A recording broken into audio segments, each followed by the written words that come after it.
ஆசீர்வதிக்கப்பட்டவள். நல்ல விளங்கம்மா. நீங்க யாராமா? நீங்க யாராமா? திரும்ப சொல்லுங்க, நீங்க யாராமா? நான் ஆசீர்வதிக்கப்பட்டவன். நீங்க யாராமா? இன்னும் சொல்றேன், நீங்க மனம் மகிழ்ச்சியை உண்டாக்குற திராட்சரசம். எல்லாரும் ஆமென் என்று சொல்ல. இந்த பூமிக்கு நீங்க எப்படி இருக்க போறீங்க?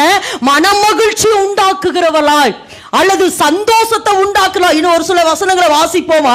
சங்கீதத்தின் புஸ்தகம் 104:15 வாசிங்க. சங்கீதத்தின் புஸ்தகம் 104:15. மனுஷனுடைய இருதயத்தை மகிழ்ச்சியாக்கும் திராட்சரசம். சொல்லுங்க, மனுஷனுடைய இருதயத்தை மகிழ்ச்சியாக்குறது என்னது? திராட்சரசம். நல்லா சொல்லுங்க, என்னவாமா? திராட்சரசம். அப்போ மனுஷனுடைய இருதயத்தை மகிழ்ச்சியாக்குறது திராட்சரசம். அதாவது மற்றவர்களை அல்லது தேவனை மற்றவர்களுக்குள்ள மகிழ்ச்சியை கொடுக்கிறதுக்காக தேவனால் தெரிந்து கொள்ளப்பட்ட தேவனுடைய நாற்று, தேவனுடைய திராட்சைக்கொலை நீங்க தான்.